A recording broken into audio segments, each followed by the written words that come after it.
présente Philippe Lanrouche, je suis directeur de développement des produits et services Société Vermarie. Et certains de mes collègues disent que j'ai un peu passé dans l'éducation nationale, vous allez peut-être comprendre qu'on en parle, toujours passé. Voilà, avant de rejoindre cette société. Et quand Pascal nous a sollicité pour participer à ce colloque, le programme était déjà pas mal avancé. Et moi j'ai trouvé qu'il y avait quand même, par l'intervention, des absents, non pas des moindres, que sont les utilisateurs des piscines. Autant il est juste, raisonnable et normal de parler de la surveillance, de la formation, des outils d'aide, mais que peut-être il fallait peut-être penser effectivement aux utilisateurs. Et est-ce qu'il n'y avait pas, on va dire, un principe d'éducation, d'éducabilité de ces utilisateurs, qu'il s'agisse du grand public. J'ai beaucoup apprécié l'intervention du collègue du Québec avec ces actions de sensibilisation. Donc très modestement, vous exposez quelles sont les actions qui ont été développées, on peut dire, depuis 5 ans. Au sein de la société Vermarine, tout en prenant en considération aussi quelque chose que je trouve extrêmement intéressant, c'est l'étude épidémiologique de l'INVS, avec a priori des conclusions et des recommandations qui paraissent aller bas et qui pour moi sont tout à fait fondamentales. Alors une des premières et qui vous a été exposée tout à l'heure, c'est quand même de rappeler aux parents qui fréquentent les piscines qu'il leur reste quand même un peu de responsabilité, et qu'un enfant de moins de 8 ans, par exemple, qui ne sait pas nager, mérite d'être accompagné. Donc voilà, des supports assez classiques que nous utilisons pas de façon régulière, parce que si l'information était permanente, elle aurait tendance un peu à se faire oublier. Donc voilà, de l'affichage, on rappelle tout simplement que les enfants ont besoin de rester surveillance de leurs parents. Vous avez vu la petite vidéo. Aujourd'hui, dans 50 piscines que gère la Société Vermarie, il y a des écrans télé à l'accueil, donc des informations commerciales, mais aussi des informations comme ça, à caractère sécuritaire entre guillemets, en tout cas d'information. Ces petites vidéos qui sont plus simples, qui reviennent et qui nous permettent d'attirer l'attention. Donc, première recommandation que nous avons retenue de l'INVS, c'est effectivement rappeler le rôle des parents de la surveillance de leurs enfants. Des cas ont été exposés ce matin. Le papa enfant qui ne savent pas nager, qu'est-ce que je fais du troisième quand il a envie de faire une dégradation de la sécurité. Alors, ce qui nous rapproche un peu de nos amis canadiens, c'est une opération qu'on met en place cette année pour la 4e fois. Les journées du sauvetage, dont la durée est d'une semaine. Toutes nos piscines qui accueillent du public, scolaire ou pas, participent à cette opération sur 2 temps. La semaine, du lundi au vendredi, les actions sont plutôt dirigées vers le public scolaire, nos écoles de natation, et le week-end vers le grand public. Bon, voilà un exemple d'atelier, jusqu'à l'utilisation d'un défibrillateur. Alors, nos 2 partenaires nationaux sur cette opération, je ne voudrais pas non plus oublier quand même les partenaires locaux, qui nous ont beaucoup aidés jusqu'alors, selon le niveau de relation qu'entretiennent nos directeurs.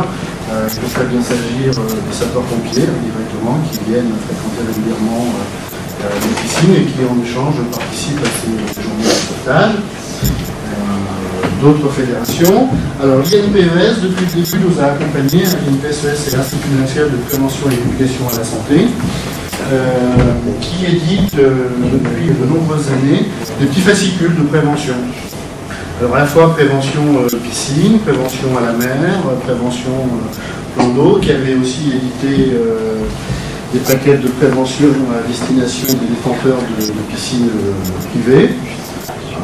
Donc depuis 2 ans, on distribue 60 000 exemplaires de leur petit ouvrage, petit guide qui s'appelle pour un été en mode d'emploi pour un été en toute tranquillité, qui palette d'un large spectre des aspects que je viens d'évoquer.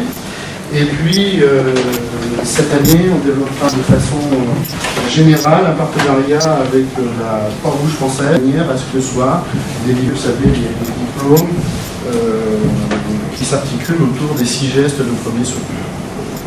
Donc la Société Bernardine a décidé systématiquement, ça s'est fait localement et voilà. Donc on va généraliser ça. Donc l'idée c'est une espèce d'action de prévention, hein, c'est un peu light, mais ça mobilise quand même, ça concerne pas mal, ça concerne quelques milliers quand même d'utilisateurs durant une semaine. Voilà, autre type d'action de prévention. Voilà. Il y a une question tout à l'heure de la natation scolaire. J'y reviendrai un peu tout à l'heure, mais il y a aussi pour moi, enfin pour nous, question de l'école de natation. Qu'est-ce qu'on veut faire de notre école de natation?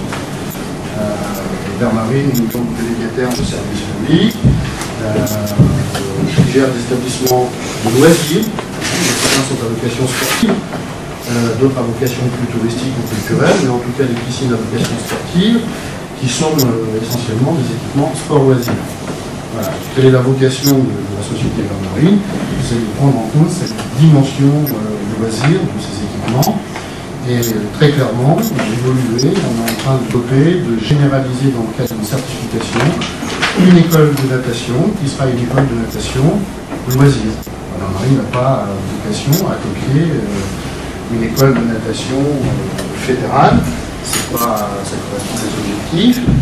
Et qu'est-ce que peut comporter cette école de natation? Bien sûr, de la natation dite sportive, apprendre à nager, ça reste quand même fondamental, avec le plus d'aisance possible, y compris se faire plaisir en battant des records de distance, de durée, mais aussi de pratiquer de l'aquagym, du water polo, natation avec palme, masque et tuba, natation synchronisée, de manière que cette école de natation qui peut accueillir les enfants pendant 6 ans offre un panel le plus large d'activités physiques et sportives. Et bien sûr, puisqu'on parle de sécurité, il me semble-t-il intéressant d'y intégrer le sauvetage. Voilà, vous aurez, si Renaud veut bien tout à l'heure discuter ces petits documents, vous aurez tout simplement ce petit livret. Voilà, donc il se présente sur la partie de sauvetage et sécurité. Donc je vous disais en préalable, toujours accueillir les enfants pendant 6 ans. Voilà, 6 niveaux de maîtrise qui sont attendus en initiation sauvetage.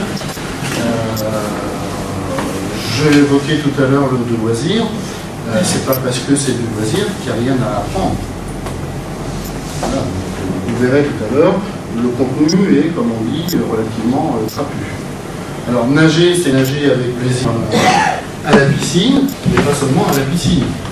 Donc des enfants qui viennent à l'école de natation, c'est aussi l'occasion, à mon avis, une véritable occasion, une véritable opportunité de rappeler un certain nombre de choses assez basiques. Ce sont des enfants qui sont des enfants d'âge d'école primaire, donc il y a peut-être redondance, un peu répétition avec ce qu'est l'école, mais connaître les numéros d'urgence, être capable de soutenir, on va dire, la conversation, la communication d'alerte avec le SAMU ou d'autres services de secours, de mettre un certain nombre d'éléments concernant les baignades à la mer, et plus particulièrement la coupe de drapeau. Voilà, donc une espèce de pont, ça, de liens qui peuvent se bâtir entre une école de natation en piscine et une pratique de loisirs plus large.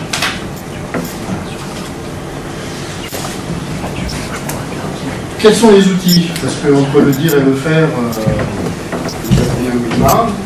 Et donc, depuis 2007, on a développé un certain nombre d'outils de communication, vous les avez vus, mais aussi de documents pédagogiques à destination, notamment des enseignants. J'ai entendu tout à l'heure, les enseignants de natation, c'est pas des choses, c'est ceci, c'est cela. Donc, on peut le dire, on peut les aider aussi en leur fournissant des outils et des outils de partage. Alors on a commencé de façon périphérique, le premier que j'ai fait s'appelait Swimming and Learning English. C'est rôle de l'école, de bâtir des liens entre tous les champs disciplinaires, jusqu'à proposer un moment à partager, entre les professionnels de l'enseignement et de la natation que vous êtes et les enseignants qui sont aussi des professionnels de l'enseignement et de la natation scolaire. Donc une douzaine de fiches, la demande avait été, voilà, après savoir nager, bon, nager 100 mètres, ok, nager 30 mètres, pardon, ok, mais en même temps que s'enseignent les gestes de premier secours à l'école, est-ce que la natation scolaire n'est pas une véritable opportunité aussi pour s'intéresser au sauvetage? Des outils à partager. Tous ces outils sont mis librement à disposition de tout le monde. Vous, demain, si vous avez envie, vous connectez à la rubrique pédagogique du site internet de la Société Germain. Tous ces outils sont librement téléchargeables. Voilà, donc spécifiquement sur le sauvetage, mais il n'y en a pas que sur le sauvetage. Aujourd'hui, il me semblait que c'était intéressant de vous présenter cet outil. Là aussi, vous l'aurez tout à l'heure.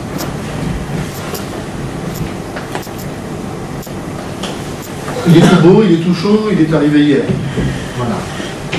Ça faisait un petit moment, moi de par mon passé, que je connaissais la Société Vermarine, que je connaissais l'Union sportive d'enseignement du premier degré, chacun avec des compétences, des savoir-faire, a priori peut-être des graines réservées, et avec un peu de sagesse, si on se met autour de la table, est-ce qu'on n'a pas possibilité de développer une politique éducative commune et de faire profiter tout le monde de ses compétences et d'élaborer un document voilà, qui a plusieurs particularités. D'abord, l'origine de ses contributeurs, différents, et aussi de dire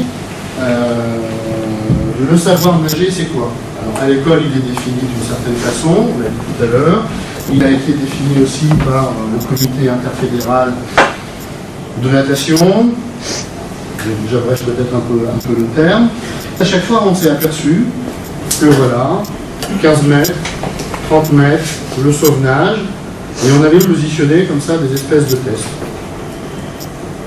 Tests préalables à autre chose. Vous passez ça, et après, éventuellement, vous vous ferez plaisir.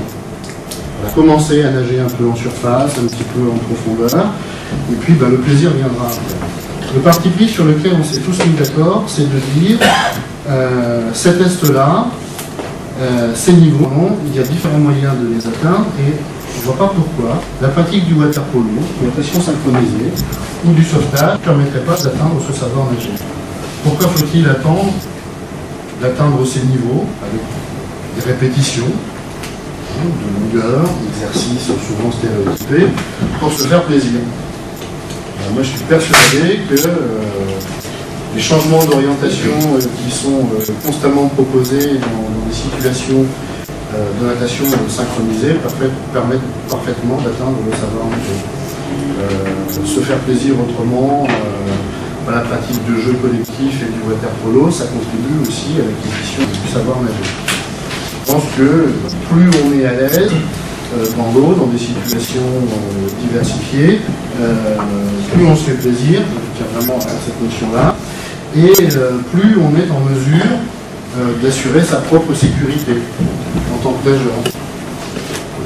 Parce que quand je suis confronté comme ça à des situations diverses et variées, tout seul, en opposition, en compassion, en coopération, j'élargis le champ du panel de mes actions motrices. Alors, savoir nager, on reprend deux sens. Moi, je crois que ça passe par là. Donc, nager en assurant sa propre sécurité. Et puis, dans un deuxième temps, c'est nager pour secourir éventuellement une personne en détresse, c'est aussi sauver de l'eau. Là, d'un point de vue, on va dire aussi un peu psychologique. Donc, cet ouvrage aborde la natation, les activités aquatiques, dans cette logique. Voilà un peu le témoignage de ce que nous avons développé ces 5 dernières années, que nous généralisons au fur et à mesure sur le projet. C'est modeste, mais ça existe. Voilà, merci à vous.